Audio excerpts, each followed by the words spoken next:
Welcome to my YouTube channel. मेरे YouTube channel में आप तमाम लोगों का इस्तकबाल है। तो इससे पहले हम लोगों ने बीएसईबी बिहार बोर्ड के दर्जा 6 के साइंस की किताब का पहला सबक, जिसका ये उन्वान था कि हम और आप जो खाने पीने की जो चीज़ें हैं वो कहाँ से हासिल करते हैं, यानी कि ग़िज़ाई अजनास कहाँ से आती हैं। ये सबक का टॉपिक था, ये उन्वान था। उस पर हम और आपने तबादला ख़याल किया था। तो जिसके ताल्लुक़ से कुछ अल्फाज, कुछ वर्ड्स ऐसे आए थे जो साइंस के बिल्कुल बेसिक वर्ड्स हैं और बुनियादी अल्फाज हैं। आइए एक मरतबा पहले उसे रिपीट कर लेते हैं, उसके बाद फिर हम और आप आगे चलते हैं। जर्मिनेटेड सीड यानी कि अंकुरित बीज, यानी जिस बीज में हम अंकुर निकालते हैं, जैसे हम पानी में डालते हैं मूंग की दाल को और उसमें जो अंकुर निकलता है, या उसी तरह से चने के दाने को हम अगर डालते हैं, साबुत चने के दाल को या चना को जब डालते हैं पानी में और उससे जो अंकुर निकलता है और जब वो बीज बनता है तो हम उसको जर्मिनेटेड सीड कहते हैं, यानी कि अंकुरित बीज, अंकुरे हुए बीज। और उसी तरह से हम हेर्बीवरस यानी कि सब्ज़ी खोर शाकाहारी जानवरों को हेर्बीवरस कहते हैं। और उसी तरह से हम कार्निवरस कहते हैं गोश्त खोर यानी कि मांसाहारी जानवरों को। और ओमनीवरस कहते हैं हम उन तमाम जानदारों को जो कि गोश्त भी खाते हैं और सब्ज़ी वगैरह भी खा लेते हैं, जैसे कि तेलचिट्टा और इंसान वगैरह। ये गोश्त खोर भी होते हैं और सब्ज़ी खोर भी होते हैं, इसलिए इसको हमाखोर कहते हैं और जिसको सर्वाहारी कहा जाता है हिंदी में। तो हमने इससे पहले सीखा था कि इंसान और जानदार मुख्तलिफ़ किस्म की ग़िज़ाएँ खाते हैं। ग़िज़ाओं के ज़राए पौधे और जानदार हैं। जो जानदार सिर्फ़ पौधे और उनसे तैयार शुदा अजनास खाते हैं, सब्ज़ी खोर कहलाते हैं। जो जानदार सिर्फ़ जानदारों को खाते हैं, गोश्त खोर कहलाते हैं। जो जानदार पौधे और जानदार दोनों को ही खाते हैं, उन्हें हमखोर कहते हैं। यहाँ तक हमने चर्चा किया था। अब इसके बाद हमें क्या करना है कि सवाल और जवाब का एक सिलसिला शुरू होने वाला है और हम उसको हल करने के लिए तैयार हैं। आइए उस पर थोड़ा सा चर्चा भी कर लेते हैं और थोड़ा मश्क भी कर लेते हैं। तो हमें क्या करना है? मश्क करना है। मश्क को हम क्या कहते हैं? अभ्यास, प्रैक्टिस, है ना, वो करना है। तो क्या करना है? मश्क करना है। क्या सभी जानदार मखलूक एक ही किस्म की ग़िज़ा खाते हैं? बिल्कुल भी नहीं खाते, सब अलग अलग खाते हैं। मांसाहारी जो होते हैं वो गोश्त खाते हैं, गोश्तखोर होते हैं जैसे शेर, चीता वगैरह। और कुछ जो हैं वो सब्ज़ी खोर होते हैं, शाकाहारी होते हैं, जैसे हिरन है, बकरी है, उसी तरह से गाय है, भैंस है। ये शाकाहारी जानवर है और ये क्या खाते हैं? ये शाकाहारी चीज़ों को खाते हैं, यानी उन चीज़ों को खाते हैं जो दरख्तों से, पेड़ पौधों से हमें हासिल होता है, जिसको हम और आप पादप कहते हैं। पादप यानी कि दरख्तों से और पेड़ पौधों से हासिल की हुई जो चीज़ें होती हैं, जो अशिया होती हैं, वो पादप होती हैं। वो पादप होती है। वो सारे पदार्थ जो होती हैं वो पादप पदार्थ उसको कहा जाता है। तो उसको खाने वाले शाकाहारी होते हैं, यानी कि सब्ज़ी खोर होते हैं। 4 पौधों के नाम लिखें और बताइए उनके कौन से हिस्सों का इस्तेमाल ग़िज़ा की शक्ल में हम करते हैं। 4 पौधों के नाम लिखिए। मान लीजिए कि आप लिखें क्या कि गेहूं का बीज, तो गेहूं। उसी तरह से आप लिखें चावल या धान, है ना, धान लिखें, गेहूं लिखें। और उसी तरह से आप क्या लिखें? चना। और उसी तरह से आप लिख दें कि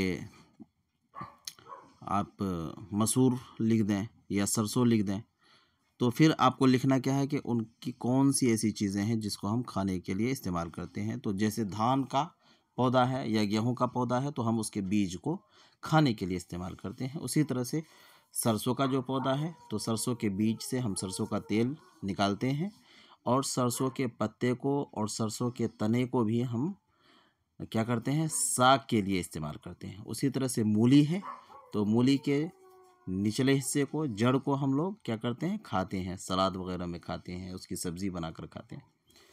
तो 4 जानदारों के नाम लिखिए, उनसे हासिल शुदा अशिया का भी नाम बताइए। 4 जानदार, जैसे कि मान लीजिए गाय, तो गाय से हम लोग क्या करते हैं कि उसका दूध हम इस्तेमाल करते हैं। उसी तरह से बकरी है ना, और बकरी के हाँ, उसको जो है कि मटन की शक्ल में इस्तेमाल किया जाता है।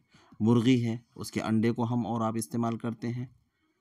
तो उसी तरह से शहद की मक्खी है, हम उससे शहद हासिल करते हैं। तो इस तरह से हम और भी जानवरों के नाम ले सकते हैं जिससे हमें खाने पीने की कोई चीज़ हासिल होती है, जिससे खाद्य पदार्थ हम और आप हासिल करते हैं। उसके बाद क्या है, कॉलम, कॉलम मिलाइए, है ना। यहाँ पर क्या करना है, हमें कॉलम को मिलाना है। कॉलम को यहाँ पर हम मिलाएंगे। तो आइए यहाँ पर कॉलम को मिलाते हैं। सब्ज़ी खोर, है ना, इसमें सब्ज़ी खोर कौन है,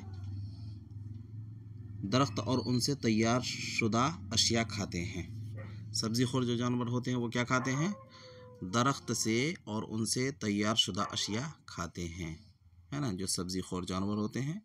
यानी कि हिंदी में ये कह सकते हैं सब्ज़ी खोर यानी कि शाकाहारी, सब्ज़ी खोर यानी कि शाकाहारी जानवर। और ये क्या करते हैं, पादप, दरख्त और उनसे तैयार शुदा अशिया खाते हैं। पादप एवं पादप उत्पाद खाते हैं। पादप एवं पादप उत्पाद खाते हैं, है ना। दरख्त और दरख्त से तैयार की हुई चीज़ों को इस्तेमाल करते हैं जो सब्ज़ी खोर जानवर होते हैं। तो दरख्त और उनसे तैयार शुदा अशिया खाते हैं। उसके बाद क्या है, शेर और चीता। शेर और चीता सब्ज़ी खोर जानवर नहीं है, जानवरों से हासिल शुदा है, इसका मिलान नहीं है। तो यहाँ पर इन्होंने गलती कर दिया है, सब्ज़ी खोर जानवर लिख दिया है। यहाँ पर यह होना चाहिए था कि ये तो मांसाहारी जानवर हैं, इसलिए यहाँ पर होना चाहिए था गोश्त खोर। इन्होंने गलती से इस किताब में ऐसा टाइप कर दिया है। ये गोश्त खोर जानवर है, ये क्या है, गोश्त खोर जानवर है। तो शेर और चीता ये गोश्त खोर जानवर हैं। और उस तरह से फिर क्या है, दूध और अंडा गोश्त हमें कहाँ से हासिल होता है, दूध अंडा गोश्त जानवरों से हमें हासिल होता है। और उसी तरह से शहद, शहद हमें शहद की मक्खी से हासिल होता है। सब्ज़ी खोर दरख्त और उनसे तैयार शुदा अशिया खाते हैं। शेर और चीता सब्ज़ी खोर जानवर नहीं है बल्कि गोश्त खोर जानवर है। यहाँ गलती से सब्ज़ी खोर लिख दिया गया है, ये गलती हो गई है। हाँ, आप यहाँ पर ये मान कर चलेंगे कि ये गोश्त खोर है। अलिफ का जो कॉलम है यहाँ पर गोश्त खोर है। अब आइए आगे और हल करते हैं कि हमें शक्कर कहाँ से, किस चीज़ से हासिल होता है, तो हमें शक्कर गन्ना से हासिल होता है। कहाँ से हासिल होता है, गन्ना से। बंदर सब्ज़ी खोर जानवर है, सब्ज़ी खोर जानवर है ना। ग़िज़ा से हमें तवानाई मिलती है। क्या मिलती है हमें, ग़िज़ा से तवानाई मिलती है, तवानाई मिलती है। और उस तरह से इंसान और तिलचिट्टा क्या है, हमाखोर। कौन से जानवर हैं ये लोग, जानवर तो नहीं है, जानदार हैं, हमाखोर जानदार है ना, इंसान और तिलचिट्टा। दिए गए अल्फाज से खाली जगहों को भरिए। चीता क्या है, चीता एक गोश्तखोर जानवर है। क्या है, गोश्तखोर जानवर है चीता। हिरन सिर्फ पेड़ से तैयार शुदा अशिया खाता है और इसलिए उसे क्या कहते हैं, सब्ज़ी खोर। यानी कि क्या है, हिरन सब्ज़ी खोर है, शाकाहारी जानवर है, सब्ज़ी खोर है हिरन, हिरन सब्जी खोर है और चीता गोश्त खोर है। चीता मांसाहारी है और हिरन ये शाकाहारी है ना। हमने अभी पढ़ा था कि जो शाकाहारी होते हैं उनको हेर्बीवोरस कहा जाता है और जो मांसाहारी होते हैं उन्हें कार्निवोरस कहा जाता है और जो सर्वाहारी होते हैं उन्हें ओमनिवोरस कहा जाता है। ये हमने अभी कुछ देर इससे पहले वाले जो चैप्टर था हमने उस पर इस बात पर चर्चा किया था। हिरन सिर्फ पेड़ से तैयार शुदा अशिया खाता है। हिरन सिर्फ पेड़ से तैयार शुदा अशिया खाता है और इसलिए उसे क्या कहते हैं? सब्जी खोर कहते हैं। तोता सिर्फ दरख्त से तैयार शुदा अशिया खाता है। तोता क्या खाता है? दरख्त से तैयार शुदा अशिया, यानी कि जिसको हिंदी में कहते हैं पादप। दरख्त से तैयार शुदा अशिया, दरख्त से तैयार शुदा अशिया को पादप कहते हैं। जो दूध हम पीते हैं, क्या पीते हैं? जो दूध हम पीते हैं, जो दूध हम पीते हैं वो अक्सर गाय, भैंस, बकरी, ऊँट, है ना, इन जानवरों से हमें हासिल होता है। तो क्या मुर्गी से भी आप दूध हासिल कर सकते हैं? नहीं कर सकते, जानवरों से ही हासिल होता है। जैसे बकरी है, भैंस है, गाय है ना, इन जानवरों से दूध हमें हासिल होता है। अब देखिए इसमें इतनी बातों पर जो है कि हमने और आपने चर्चा किया है, हमने और आपने इतनी बातों पर अभी चर्चा किया है।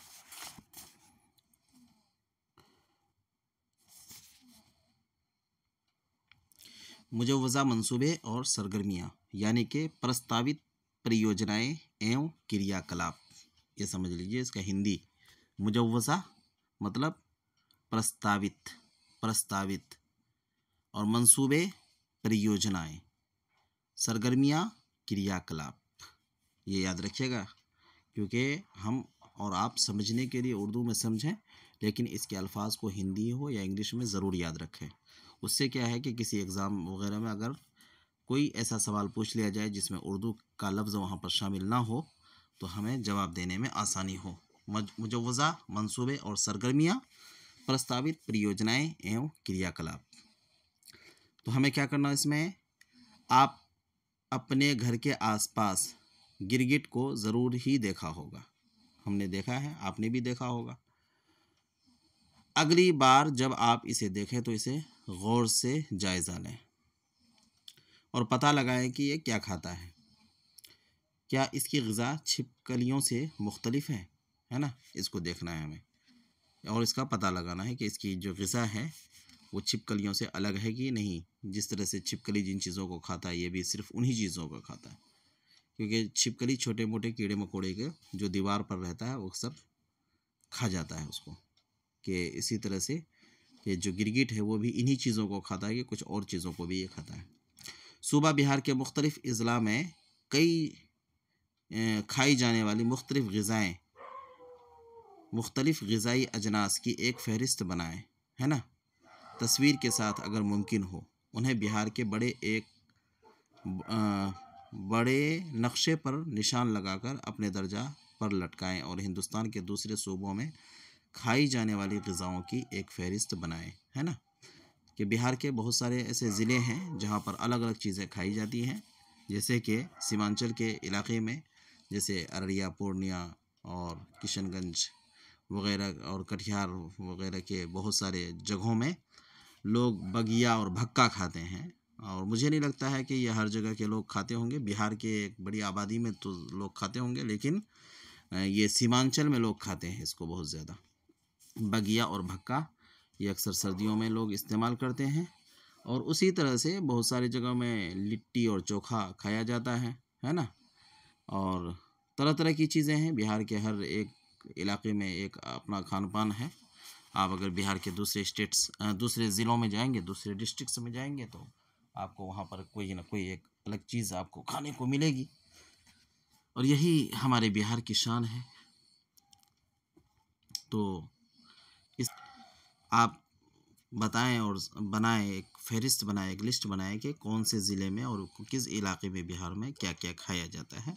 और अगर मुमकिन हो तो ये एक स्टेट लेवल पर भी बनाएं। जिस तरह से बिहार में हम लोगों के लिए बड़ा मशहूर है लिट्टी चोखा। ये बिहार का एक फेवरेट जो है कि एक डिश कह लीजिए इसको, या फेवरेट यहाँ की जो रेसिपी है वो क्या है, लिट्टी और चोखा। उसी तरह से अगर आप जाएंगे पंजाब तो वहाँ मक्के की रोटी और सरसों दा साग वहाँ पर मिलेगा। उसी तरह से आप जब साउथ इंडिया जाते हैं तो वहाँ पर इडली डोसा वगैरह खाने को मिलेगा। तो अपना जो इंडिया है, अपना जो हिंदुस्तान है, इसमें हर एक स्टेट का अपना एक खान पान है, और जो कि उसके अंदर अपनी क्वालिटी है और उसके अंदर एक खसूसियत है। आप उसी तरह से आंध्र प्रदेश वगैरह की तरफ जाएंगे तो वहाँ हर चीज़ में खट्टाई आपको बहुत ज़्यादा खाने को मिलेगा, है ना। तो आप इस तरह से एक फहरिस्त बना सकते हैं। उन आबी पौधों के नाम लिखिए जिनसे हासिल शुदा ग़िज़ाई अशिया की शक्ल में आप इस्तेमाल कैसे, उन आबी पौधों के नाम लिखिए जिनसे हासिल शुदा ग़िज़ाई अशिया की शक्ल में इस्तेमाल की जाती है ना। ऐसे पौधे जो पानी में जो जिन पौधों को पानी में उगाया जाता है और वो वहीं पर पलते और बढ़ते हैं, कि उनसे ऐसी कौन सी चीज़ इस्तेमाल होती है जिसको हम खाने के लिए इस्तेमाल करते हैं, यानी कि कौन सा खाद्य पदार्थ हमको किस पानी के पेड़ पौधे से हमें हासिल होता है, हमें उसके बारे में यहाँ पर पूछा गया है। तो समझ गए होंगे कि आबी पौधा यानी कि जलीय पौधे, जलीय पौधा। तो उसमें जैसे हम लोग अक्सर देखते हैं बिहार में कि मखाना का जो खेती किया जाता है वो पानी में ही किया जाता है, और वो पानी ऐसा नहीं कि वो सिर्फ खेत में कीचड़ की शक्ल में रहता है, बल्कि एक मुकम्मल पानी की तरह उस रहता है और हम उसको खाते हैं। और उसी तरह से हमने और आपने देखा होगा बचपन में, अभी तो पता नहीं कहीं है कि या नहीं है शायद, हम लोग बचपन में कोका खाते थे, कोका, वो भी पानी से हम लोग हासिल करते थे। तो ऐसी बहुत सारी चीज़ें हैं जो हम और आप खाते पीते हैं, और वो आबी पौधे से यानी कि जलीय पौधे से हमें हासिल होता है। तो आप इन ऐसे पौधे जो आपके इलाके में हैं, आप उसका नाम लिख सकते हैं यहाँ पर। क्या आपके क़ुर्ब जवार के लोगों के खाने के लिए वाफर ग़िज़ाएँ मौजूद हैं? कि लोग कुपोषण का तो शिकार नहीं हैं, आप जहाँ रह रहे हैं कि वहाँ पर जो लोग हैं, क्या उनके पास जो खाने के लिए जो ग़िज़ाएँ होनी चाहिए वो वाफर मिक़दार में है उनके पास में? तो अगर है तो अच्छी बात है, नहीं है तो नहीं है। आप उसका सवाल और जवाब की शक्ल में यहाँ पर लिख सकते हैं। हम लोग अपने ग़िज़ाई अजनास को बर्बाद होने से कैसे रोक सकते हैं, है ना। ये बहुत ही अहम सवाल है। तो उसके लिए हमें क्या करना है कि हम जो प्लेट में जितना खाना लेते हैं उसको खाया करें, है ना भाई। और उसी तरह से खाना इतना बनाए घर के अंदर कि जो ख़त्म हो जाए, और खाना इतना खाएं कि बदहज़मी ना हो। इस तरह से हम बर्बाद होने से बचा सकते हैं, क्योंकि खाना और जो आपके पास जो ग़िज़ा की शक्ल में जो चीज़ है आपके प्लेट में, या आपके पास खाने पीने के लिए जो भी चीज़ है वो आपका तो है ना। खाना आपका है लेकिन संसाधन समाज का है। अगर उसमें से कुछ दाने भी बच जाते हैं तो उम्मीद है कि वो किसी न किसी के हक़ में ज़रूर लगेगा। इसलिए कभी भी खाने का कोई दाना आप बर्बाद ना करें। ये बिल्कुल ही अच्छी बात नहीं है। शादी ब्याह में बहुत सारे लोग क्या करते हैं कि खाना बहुत ज़्यादा ले लेते हैं, थोड़ा सा खाते हैं और बाकी फेंक देते हैं। ये गलत बात है, ऐसा नहीं करना चाहिए, क्योंकि खाने की नाक़दरी ये बहुत ही गलत बात है, हमें ऐसा नहीं करना चाहिए। तो हम खाने पीने की चीज़ों को बिल्कुल भी बर्बाद ना करें, और इतना बनाएं कि जितना हम खा सकें, और इतना ही हम अपने प्लेट में लें, और उससे ज़्यादा ना हम बनाएं, ना हम उससे ज़्यादा उसको बर्बाद करें। उसके बाद क्या है, हिदायतें बराए मुअल्लिमीन साहिबान, है ना। उसके बाद अध्यापक निर्देश है यहाँ पर। अध्यापक निर्देश, मुअल्लिम साहिबान इस बात पर तबादला ख़याल करें कि इंसान और दूसरे जानदारों के लिए ग़िज़ाएँ इस्तेमाल करना क्यों ज़रूरी है ना। अध्यापक इस बात पर चर्चा करें कि मनुष्य तथा अन्य जंतुओं के लिए भोजन क्यों ज़रूरी है ना भाई। भोजन क्यों ज़रूरी है। जिस तरह से एक मोटर में, एक गाड़ी में ईंधन की ज़रूरत पड़ती है, उसी तरह से इंसानों को जो है कि भोजन की ज़रूरत पड़ती है। मुअल्लिम साहिबान ग़िज़ाई अजनास या ग़िज़ाई अशिया के मुख्तलिफ़ ज़राए पर तबादला ख़याल करें, है ना। भोजन के जो विभिन्न स्रोत हैं उस पर हम और आप चर्चा कर सकते हैं। इसके बारे में यहाँ पर कहा गया है। और उसके बाद क्या है, अगर मुमकिन हो सके तो मुअल्लिम साहिबान अपने तलबा व तालिबात को शहद की मक्खियों का तैयार छत्ता दिखाएं और शहद के बारे में तफसील से बताएं। बच्चों ने या बड़ों ने जो भी इस वीडियो को देख रहे हैं, आप लोगों ने ज़रूर देखा होगा, शहद का जो छत्ता होता है उसमें मधुमक्खियाँ शहद को जमा करती हैं और फिर कोई उसको उसके छाते में से शहद निकाल कर हमें और आपको देता है, जो हम और आप इस्तेमाल करते हैं। मुअल्लिम हज़रात हमाखोर जानदारों, इंसान और तेल चिट्टे से मुताल्लिक़ अपने दर्जा में तबादला ख़याल करें और उसकी तफसील भी बताएं, है ना, कि ऐसे और भी अगर कोई और दूसरे जानदार हैं तो उसके बारे में भी बतलाएं कि ऐसा और कौन से ऐसे जानदार हैं जो कि मांसाहारी भी हैं और शाकाहारी भी हैं, यानी गोश्तखोर भी हैं और सब्ज़ी खोर भी हैं, जिसको हमाखोर कहते हैं, है ना, ओमनीवायरस जिसको कहा जाता है, ओमनीवरस। तो ऐसे कौन से लोग हैं जो कि ओमनीवरस हैं, तो उसके बारे में चर्चा करना है, उसके बारे में बताना है। तो ये था आज का हमारा ये सबक, जिसके बारे में हमने और आपने आज चर्चा किया है। और इसी तरह से आप हमसे जुड़े रहें और मेरे चैनल को सब्सक्राइब करें अगर ये मेरा पहल अच्छा लगे, क्योंकि मेरी ये कोशिश है कि आपका जो महबूब और जो जिस ज़बान को आप बहुत ज़्यादा पसंद करते हैं, मैं उस ज़बान में आपके लिए कुछ मटेरियल्स और कुछ ऐसे ऐसे इल्मी मवाद आपके लिए मैं तैयार करूं जो आपके लिए कारआमद हो सके।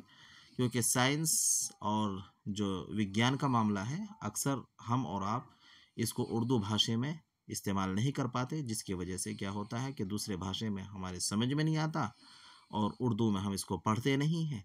और फिर क्या होता है कि जब कोई इस तरह का सवाल हमसे पूछा जाता है तो हम इसका जवाब सही से दे नहीं पाते हैं।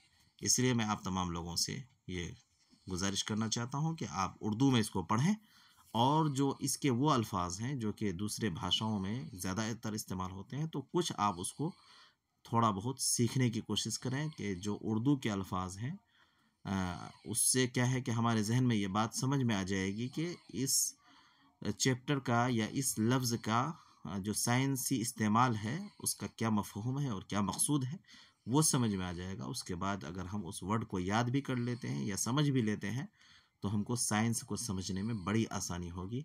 अगर ये वीडियो आप लोगों को अच्छा लग रहा है तो आप मेरे इस चैनल को सब्सक्राइब कर लें, इस वीडियो को लाइक कर दें और इसी तरह से हिम्मत अफजाई करें कि मैं आप तमाम लोगों की खिदमत में और भी मज़ीद जानकारियाँ हासिल करके आप तमाम लोगों की खिदमत में पेश करता रहूँ। आप लोग बहुत ही अच्छे अंदाज में अपना जो भी कंपटीशन है उसकी भी तैयारी करें। जो स्टूडेंट्स इस वीडियो को देख रहे हैं, हम आपके मुस्तकबिल के लिए भी दुआ करते हैं कि आप तमाम लोगों का जो मुस्तकबिल हो बहुत ही रोशन हो। बहुत बहुत शुक्रिया आप लोगों का कि आपने अपना कीमती वक्त दे दिया और मेरे इस चैनल को सब्सक्राइब करते हुए आप तमाम लोगों से मैं अलविदा कहता हूँ। बहुत बहुत धन्यवाद, बहुत बहुत शुक्रिया।